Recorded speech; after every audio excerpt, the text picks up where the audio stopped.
우리에게 주신 하나님의 말씀 같이 보도록 하겠습니다. 우리에게 주시는 하나님의 말씀은 신명기 23장 1절부터 8절의 말씀입니다.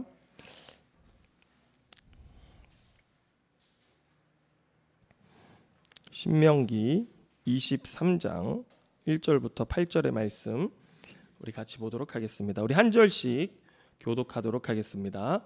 다 찾으셨으면 아멘 하시기 바랍니다. 네, 우리 저부터 읽겠습니다. 고환이 상한 자나 음경이 잘린 자는 여호와의 총회에 들어오지 못하리라.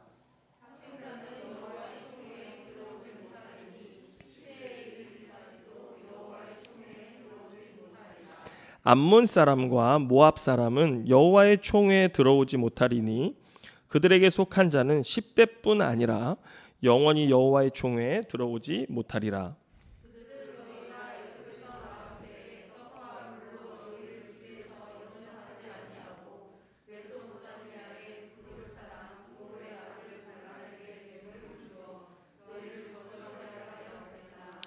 내 하나님 여호와께서 너를 사랑하심으로 내 하나님 여호와께서 발람의 말을 듣지 아니하시고 내 하나님 여호와께서 그 저주를 변하여 복이 되게 하셨나니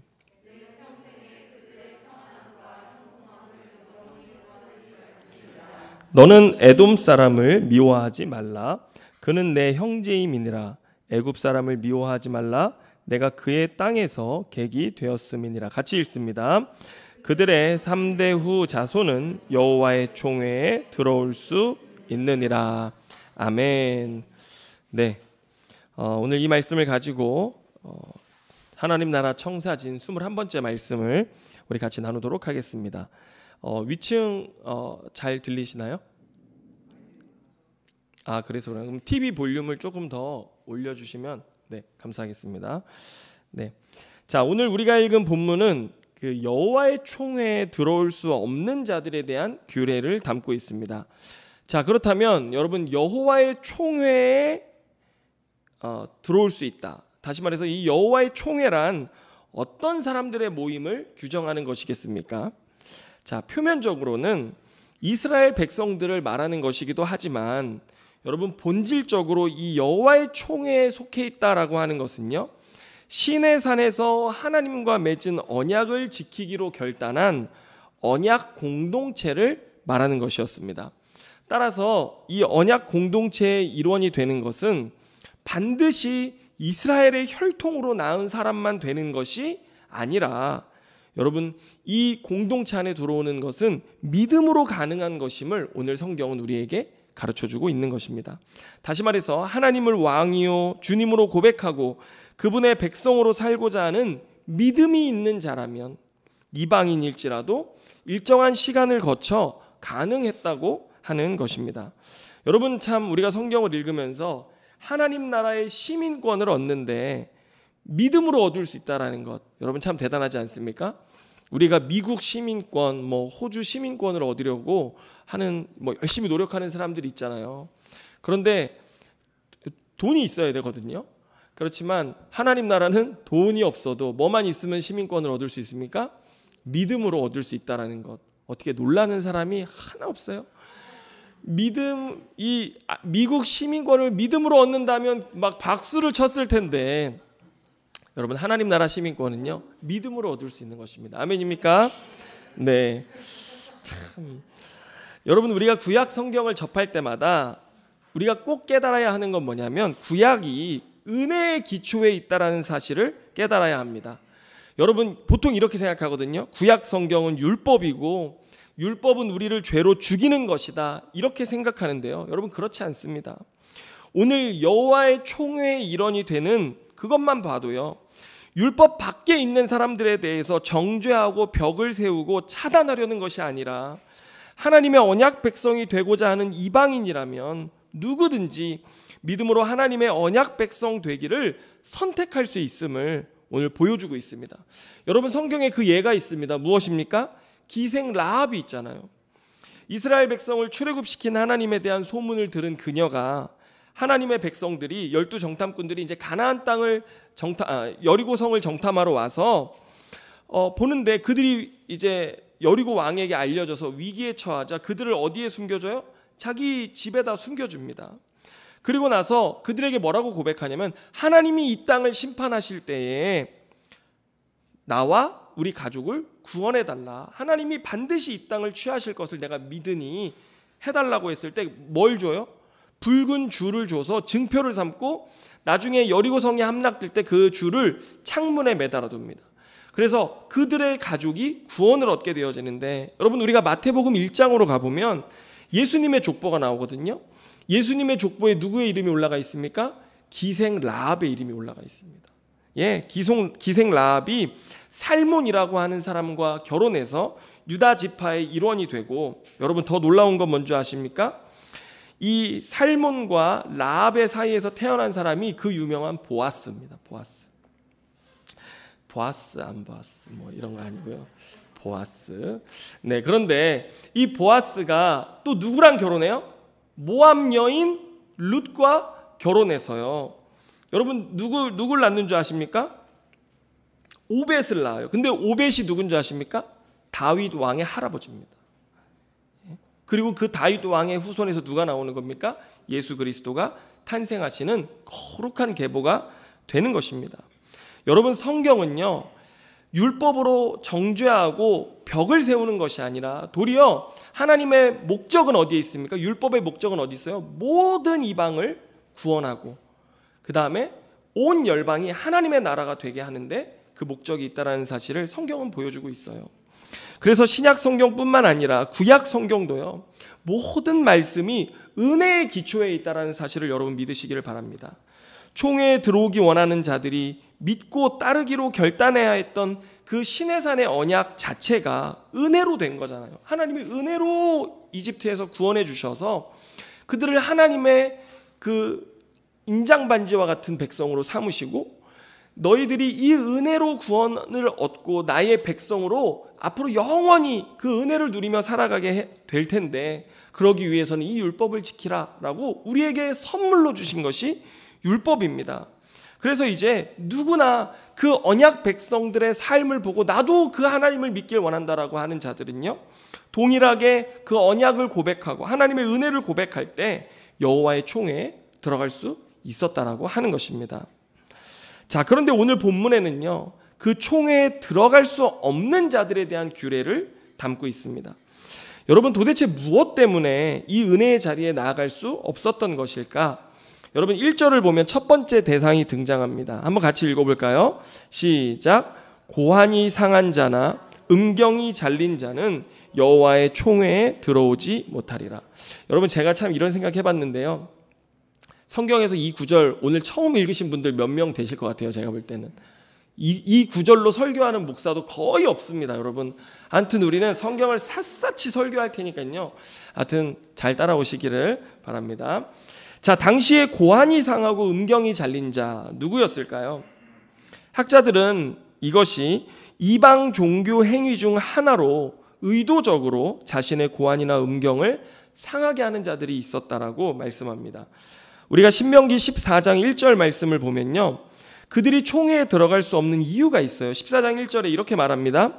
너희는 너희 하나님 여호와의 자녀이니 죽은 자를 위하여 자기 몸을 베지 말고 눈썹 사이 이마 위에 털을 밀지 말라, 이렇게 말씀하고 있습니다.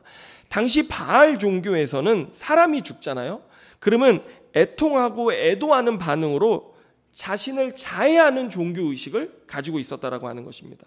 따라서 이런 바알 종교의 행위는 여호와 하나님의 자녀에게는 합당하지 않다라고 오늘 성경은 말씀하고 있는 것이죠. 또 한 가지 이유가 있습니다. 레위기 21장 20절 말씀을 보면요, 제사장들 중에 하나님 앞에 제물을 가지고 나올 수 없는 자가 있는데, 레위기 21장 20절 말씀을 보면요, 고환이 상한 자라고 이렇게 기록되어져 있습니다. 그리고 그 고환이 상한 자는요, 제사장은 될 수 있어요. 그래서 제사장으로서의 모든 일들은 할 수 있었지만 단 한 가지, 지성소에 들어가는 일만큼은 제한되었다라고 성경은 말하고 있습니다. 또 한 장 뒤인 레위기 22장 24절을 보면요, 짐승 중에서도 고환이 상하거나 배인 것은 제물로 바칠 수 없다라고 주님 말씀하시는 것입니다. 자, 여러분, 원래 이 생식기라고 하는 것이 그것의 목적이 뭡니까? 생육하고 번성하기 위한 목적입니다. 따라서 하나님의 창조 원리, 다시 말해서 하나님께서 우리에게 명하신 복이 있습니다. 뭐예요? 창세기 1장 26절에 보면 하나님이 아담과 하와에게 복을 주시며 그들에게 이르시되 생육하고 번성하여 땅에 충만하라, 땅을 정복하라 말씀하셨거든요. 이것이 하나님이 우리 인간에게 주신 마땅한 복일진데 고한과 음경을 의도적으로 해하는 행위는 무엇을 거스르는 것입니까? 하나님의 창조 목적을 거스르는 심각한 죄를 저지르는 것이었습니다. 따라서 그들은 하나님 나라의 백성 공동체에 들어갈 수 없었다라고 하는 것입니다. 자, 여러분, 하나님께서 우리에게 허락하신 모든 것은 참 복된 것입니다. 오히려 하나님이 주신 모든 것들은 복된데 사람이 만든 것, 이런 것들이 해롭고 악하잖아요. 여러분, 결혼하고 자녀를 출산하는 일들이 얼마나 복되고 아름다운 일입니까? 고대 총회 언약 공동체의 일원이 된다는 것은 정말 그런 하나님의 은혜와 복을 누려가는 삶이었습니다. 여러분, 그런데 최근에 비혼주의자들, 그리고 딩크족이라고 하는 사람들도 있어요. 뭐냐면 결혼하고도 아이를 낳지 않기로 정한 부부들인데, 여러분, 딩크족이라는 말의 뜻이 뭐냐면 더블 인컴 노 키즈, 이렇게 이런 말의 줄임 말입니다. 이 현대인들이 바쁘고 경제적인 그 부담이 많아졌잖아요. 그러니까 열심히 둘이 같이 벌어서 우리 서로에게 쓰고 서로에게 집중하자. 그러면서 일하고 와서 피곤한 몸 때문에 아이들에게 구속받지 말고 또 자녀로 인한 경제적 부담도 우리 갖지 말자라고 이야기해서 자녀에게 대한 구속과 경제적 부담을 피하기로 결정하고 결혼하는 것이죠. 여러분, 현대 사회가 만들어낸 삶의 한 가지 형태인데 제 친구 중에도 딩크족 부부가 있어요. 그래서 둘이 열심히 일하고 열심히 벌어서 열심히 살아가거든요. 그런데 자녀를 낳는 것에 있어서만큼은 거부하는 모습들을 볼 수 있었어요. 여러분, 비혼주의가 있잖아요. 비혼주의자들이 있는데 그 원인이 뭔지 아십니까? 경제적인 부담과 미래에 대한 불확실성이 그들의 삶의 원인임을 말하고 있습니다. 여러분, 이러한 모든 것들이 무엇이 만들어낸 현상인 줄 아십니까? 자본주의라고 하는 만몬이 만들어낸 현상입니다. 물론 우리는 그런 이들의 아픈 고민과 이런 시대의 현실을 끌어안고 품고 나아가야 하겠지만, 여러분, 우리가 진정으로 미워해야 할 것은 무엇입니까? 다름 아닌 바로 만몬 우상입니다. 우상 숭배인 것이죠. 만몬이 이 시대 청년들과 젊은이들을 거세시켜서 하나님이 마땅히 허락하신 언약의 복을 누리지 못하게 만들고 있는 것입니다. 고대나 지금이나 여러분, 여전히 우리를 파괴하고 죽이는 것은 무엇이에요? 우상입니다. 우상의 가치예요. 그래서 오늘 저와 여러분은 주님이 주신 복을 다 받아 누려야 될 줄로 믿습니다. 자, 그리고 오늘 또 본문에 보면 두 번째 총회에 들어올 수 없는 자가 있는데 2절 말씀 한번 같이 읽어봅시다. 시작. 사생자는 여호와의 총회에 들어오지 못하리니 10대에 이르기까지도 여호와의 총회에 들어오지 못하리라. 여러분, 이 사생자라고 하는 말의 의미가 뭐냐면요, 근친상간으로 태어난 아이라고 하는 뜻입니다. 우리가 앞서 배웠던 7계명, 이 간음하지 말라라는 계명을 어겨서 태어난 자녀가 이 사생자인데, 그는 그 자손 10대에 이르기까지 총회에 들어올 수 없다. 주님 뭐라고 말씀하신 거예요? 그 죄가 얼마나 엄격히 다루어져야 하는 죄인지를 오늘 우리에게 말씀하셨던 것이고요. 그리고 여러분, 이어지는 3절을 보면 이와 관련된 이방 민족들을 소개하는데 3절에 암몬 사람과 모압 사람은 여호와의 총회에 들어오지 못하리니 그들에게 속한 자는 10대뿐 아니라 영원히 여호와의 총회에 들어오지 못하리라 말씀하십니다. 여러분, 모압과 암몬이 도대체 2절과 어떤 상관이 있는 줄 아십니까? 우리가 창세기 19장 30절을 가보면 여러분, 소돔과 고모라에 대한 심판 이야기가 나오잖아요. 그때 아브라함의 중보기도로 롯과 그의 가족이 구원을 얻는데 롯의 아내는 탈출하다가 뒤를 돌아봐서 소금 기둥이 되고 또 두 딸의 사위 될 사람들은 따라오지 않아요. 그래서 심판받아 죽습니다. 그래서 그들이 이제 도피해서 살아가는데 아버지는 혼자 계시죠. 딸들은 자기들 둘밖에 없잖아요. 그래서 우리가 어떻게 후손을 이어가야 되겠냐 생각하던 끝에 아버지에게 술을 마시우고 딸들이 아버지에게 들어가서 자식을 낳아요. 그래서 태어난 자식이 모압과 암몬입니다. 그래서 주님은 이들이 이러한 죄로 인해서 영원히 여호와의 총회에 들어올 수 없도록 정하셨다라고 하는 것입니다. 그런데 오늘 본문은 이러한 것을 이미 훤히 모두가 아는 것처럼 이 이유, 창세기의 이유에 대해서는 제시하지 않아요. 그리고 다른 이유를 제시하는데 여러분 4절과 5절 말씀이 그것입니다. 우리 4절과 5절 한번 같이 읽어보겠습니다. 시작. 그들은 너희가 애굽에서 나올 때에 떡과 물로 너희를 길에서 영접하지 아니하고 메소포다미아의 브돌 사람 부올의 아들 발람에게 뇌물을 주어 너희를 저주하게 하려 하였으나 내 하나님 여호와께서 너를 사랑하심으로 내 하나님 여호와께서 발람의 말을 듣지 아니하시고 내 하나님 여호와께서 그 저주를 변하여 복이 되게 하셨나니. 여러분 본문이 말하는 사건은 무엇이냐면 이스라엘 백성들이 지금 신명기의 말씀을 듣고 있잖아요. 근데 신명기의 독자는 누구라고 그랬어요? 출애굽 2세대였습니다. 그들이 지금 모압 평지, 모압 땅에 있는 평지에서 이 신명기의 말씀을 듣고 있는데 이들이 지금 서 있는 땅도 어떤 땅이에요? 모압 땅이잖아요. 그죠?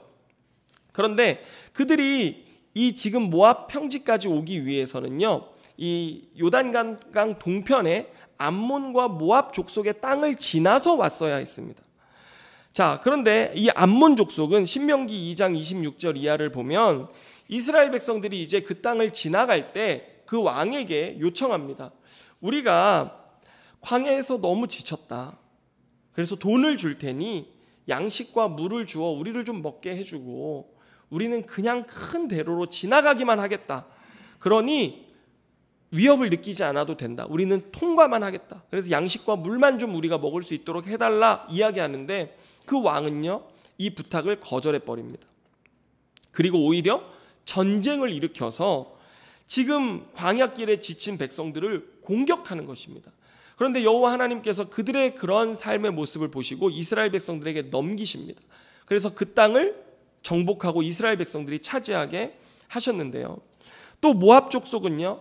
이제 그들이 암몬 족속을 지나서 모압 땅을 지날 때 당시에 발락 왕입니다. 예, 헷갈리지 마세요. 발락 왕이 다스리고 있었는데 암몬 족속에게 이스라엘 백성들이 행한 일을 듣고 이들이 너무나 두려워서 발람이라고 하는, 자 헷갈리지 마십시오. 발람이라고 하는 아주 유명한 점술가를 데리고 와서 그들에게 저주해 주기를 청합니다. 그런데 그 발람이 왔을 때 하나님이 3번이나 그의 저주를 축복으로 바꾸셔서 발락의 전략을 헛된 것으로 만드셨는데 여러분 본문에 보면 암몬과 모압의 행위가 하나님이 보시기에 얼마나 악했냐면 광야를 걸으며 탈진한 이스라엘 백성들을 위해서 당시 그 셈족들의 삶의 방식이 뭐였냐면요. 그런 나그네들 이웃들에게 환대를 베푸는 것이 그 땅에 마땅한 의였습니다. 의. 그런데 오히려 그들은 적대적으로 전쟁을 일으키고 심지어 점술가까지 불러다가 저주를 퍼부어 그들을 멸망시키려고 했던 그들의 삶의 태도, 하나님 이것을 악하게 보셨다라고 하는 것입니다. 좀 어려움을 당하는 나라에게는 그들이 이제 어느 정도 국가를 형성하고 있었기 때문에 외교적으로 좀 베풀고 그 나라의 평안함과 형통을 구하는 것. 여러분 여기 6절에 보면요. 내 평생에 그들의 평안함과 형통을 영원히 구하지 말라 할 때 이 평안함과 형통이 외교적인 용어입니다. 그래서 각 국이 서로 평안함과 형통을 누릴 수 있도록 외교적 관계를 맺고 살았는데 그런 평안함과 형통을 좀 베풀고 구하는 자들에게 주는 것이 응당 그들에게 마땅하고 옳은 일이었음에도 불구하고 그 백성을 향한 자비와 긍휼을 베풀지 않고 오히려 악한 행동을 일삼았던 것입니다. 예. 그래서 하나님은 오늘 암몬 족속과 모압 족속이 그러한 삶의 악을 행하였기 때문에 너희는 이후로도 영원히 그들을 여호와의 총회에 들어올 수 없게 하라고 말씀하셨던 것입니다. 그리고 앞으로도 그 나라와는 평안함과 형통함, 이 외교적인 관계조차도 맺지 말고 살라고 주님이 말씀하셨는데요. 자, 그런데 오늘 본문에는요, 금지한 사람만 있는 것이 아니라 반대로 허락한 사람들도 있습니다. 자, 의외의 민족들이 등장하는데 여러분 7절을 보면요, 에돔과 애굽이 등장합니다. 자, 7절 말씀 같이 읽습니다. 시작. 너는 에돔 사람을 미워하지 말라. 그는 내 형제임이니라. 애굽 사람을 미워하지 말라. 내가 그의 땅에서 객이 되었음이니라. 여러분, 에돔은 잘 아시다시피 에서의 후손입니다. 그런데 에서가 야곱을 용서하잖아요. 그리고 함께 형제가 되어 살기 시작하면서 그 이후에 이러한 형제됨 때문에 이스라엘 백성은 에돔 족속에 대해서는 미워하지 말고 형제로 대하며 언제든지 가나안 땅에 와서 살면서 총회 언약 공동체의 일원이 될 수 있게 했습니다. 그런데 그 다음으로 특이한 게 이집트입니다. 여러분, 우리가 생각하기로 이집트는 이스라엘 백성들을 박해한 악한 나라였잖아요. 바로 왕을 대표로 하는. 그런데 하나님이 그들을 총회 일원으로 받아들이라고 하시는 거예요.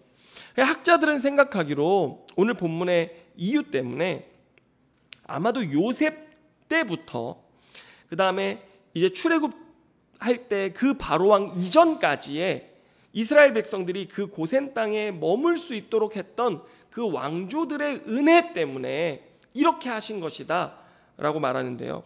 이스라엘 백성들은 그 당시에 고센 땅에서 머물 수 있게 해줬잖아요. 이집트가 자신의 땅에 한 켠을 내어주었기 때문에 그들은 요셉 때 이후로 그곳에서 정말로 풍요를 누리고 그 다음에 번성할 수 있는 시간들을 가졌는데, 이때의 빚진 시간에 대해서 하나님은 기억하고 계셨던 것입니다. 그래서 너희는 애굽 사람을 미워하지 말고 그들을 너희의 총회에 받아들이라고 말씀하셨던 것입니다. 그래서 에돔 사람과 애굽 사람은 그 땅에서 산지 3대가 지나면 시민권을 주는 거예요. 그래서 이스라엘 백성 총회 언약 공동체의 일원이 되어서 그 땅에 살아갈 수 있게 했는데, 자, 여러분, 우리가 여기서 거룩한 언약 공동체의 삶이 어때야 하는지 우리가 엿볼 수 있어요. 여러분, 우리가 다 신앙생활을 하기도 하고 또 인생을 살아가잖아요. 그런데 여러분, 우리가 인생을 살아갈 때 때로 사람에게 사람으로서 인간이기에 도움을 줘야 할 때도 있고 도움을 피치 못하게 받아야 할 때도 있다라는 것입니다. 여러분, 저도 이제 나이를 먹어가면서 사람 사는 게 그런 거라는 것을 배워가기 시작하는 것 같아요. 제가 선교단체 총무간사 시절에 사무실이 필요한 거예요. 사역도 하고 훈련도 하고 모임도 가져야 할 사무실이 필요한데 돈도 없고 장소도 없어요. 그래서 잘 아시다시피 여기 백합서점 2층에 창고가 있어요.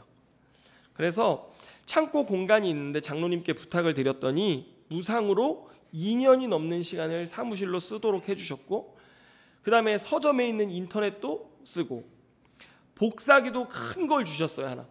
그래서 그거는 여러 장을 복사하면 호치키스까지 다 찍혀가지고 나오는 그런 복사기인데 자기 안 쓰니까 필요할 때 많이 뭐 뽑아야 될 게 있을 때 뽑으라고 그래서 수련회 할 땐 그걸로 얼마나 많이 뽑아가지고 썼는지 몰라요. 그리고 심지어 1년 동안은요 매달 5만 원씩 또 저 간사 후원도 해주셔가지고 정말 큰 은혜를 받았어요. 그러다가 그 카페 그 창고 바로 앞에 있는 이 안쪽에 있는 카페, 예전에 카페 아시죠? 그 카페를 인수해서 카페를 운영하기 시작했고, 그러다가 장로님이 또 한 번 도움을 주셔가지고 어디로 앞으로 빨리 나가라. 그래서 여기 위 1층으로 나오게 된 거예요. 그래서 장로님이 그 임대료도 다 저렴하게 내려놓으신 상태에서 우리에게 할 수 있도록 제공해 주셔서 저희도 큰맘 먹고 나와서 하면서 이렇게 사업이 확장될 수 있었고, 그 일로 인해서 지하까지도 확장하게 되어서 우리가 이렇게 예배 드릴 수 있게 되었던 것입니다. 아마 정말 장로님의 그런 도움과 은혜가 없었다면 우리가 이런 좋은 환경에서 예배하지 못했을 거예요. 여러분, 그렇다면 우리는 어떻게 해야 됩니까? 마땅히 그분의 도움과 은혜를 잊지 않고 감사하고 또 베풀며 살아야 되는 것이 마땅한 것 아닙니까? 여러분, 오늘 모압과 암몬이 이스라엘에게 베풀어야 했던 것이 바로 이러한 환대의 정신이었습니다. 지치고 굶주리고 목이 마른 자들에게 물 한 잔 줄 수 있고 자기들의 양식을 내어줄 수 있는 자들임에도 불구하고 오히려 그들은 적대시하고 전쟁을 일으키고 심지어 모압은 저주하려고까지 해서 그들을 멸망시키려고 했는데요. 반대로 이집트는 어떻게 했어요? 자신들의 마음의 자리 한 켠, 이 국가의 땅의 자리 한 켠을 내어줄 수 있는 그런 사람이었던 거예요. 그래서 이스라엘 백성들이 430년 동안 그 땅에 손님으로 머물다가 갈 수 있었던 그 공간이 되어주었던 것입니다. 여러분, 우리가 믿음이 있다고 하잖아요. 영성이 있다고 하잖아요. 그리고 우리가 기도도 많이 하고 정말 예배도 열심히 드리고 하는 사람이라고 하잖아요. 그런데 여러분, 기독교인의 특징이 뭔지 아십니까? 은혜도 많이 받고 욕심도 엄청 많아요. 참 특이해요. 영성도 뛰어난데 욕심도 뛰어나잖아요. 이게 참 특이한 그리스도인의 삶이에요. 그래서 여러분, 정말 믿음은 무엇이냐? 참 신앙은 무엇이냐? 오늘 이집트와 같이 내 삶의 한켠에 손님이 머물다 갈 수 있게 하는 이런 환대의 마음과 정신을 베풀 수 있는 것, 그것이 참된 영성이요, 하나님의 백성, 언약 백성의 삶의 가치여야 한다라고 하는 것입니다. 그래서 여러분, 믿는 사람들, 특히 우리들은요, 형제들을 잘 돌보고 베푸는 자가 됐으면 좋겠습니다. 내가 힘들어도 부모와 형제들이 힘들 때는요, 돕고 사는 것이 마땅한 사람의 가치이고 오늘 성경이 말하는 언약의 가치인 것입니다. 게다가 우리는 예수 안에 있는 교회 공동체이지 않습니까? 믿음의 형제 자매가 되었다는 것이 무엇이에요? 여러분, 성경 제가 아까 묵도 때도 읽어드린 것처럼 너희는 택하신 족속이요 왕같은 제사장들이요 거룩한 나라요 그의 소유가 된 백성이라고 하지 않습니까? 성경이 오늘 예수 그리스도 안에 있는 저와 여러분을 하나님 나라 언약 공동체 총회의 일원이라고 우리를 명명하시는 것입니다. 그렇다면 우리는 어떻게 우리를 어두움에서 불러내어 그의 기이한 빛에 들어가게 하신 이의 아름다움을, 그 덕을 선포하며 살 수 있겠습니까? 여러분, 저를 한번 따라 하시기 바랍니다. 돕는 배필. 우리 주보 앞장에 여러분, 우리 교회의 사명 선언물 뭐예요?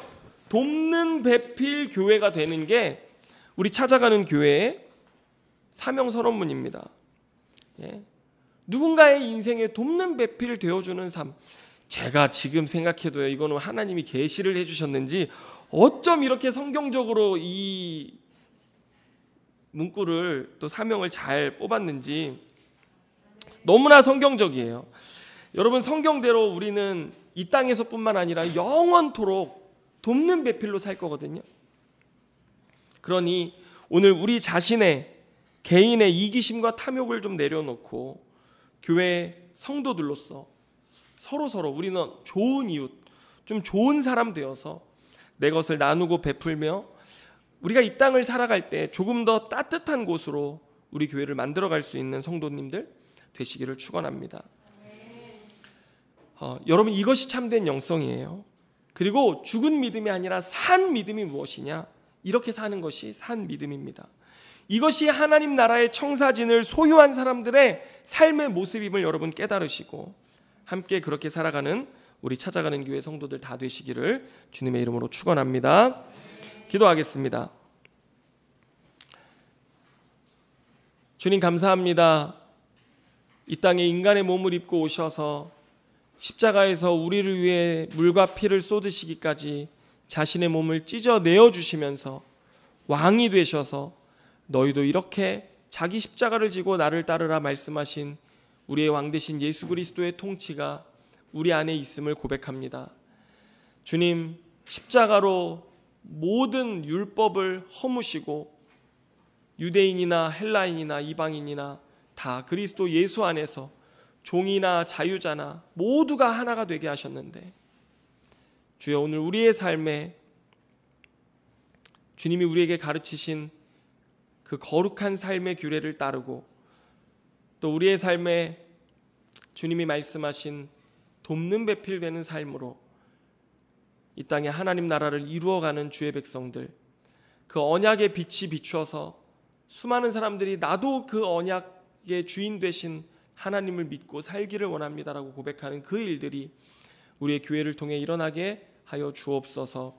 주님, 우리 교회를 축복하시고 우리 성도들을 축복하시고 이 땅에서 아름다운 하나님의 나라의 향기를 드러내는 또 그 영광의 빛을 비추는 주의 백성들 다 되게 하여 주옵소서. 모든 것 주님께 감사드리며 예수님의 이름으로 기도드립니다. 아멘.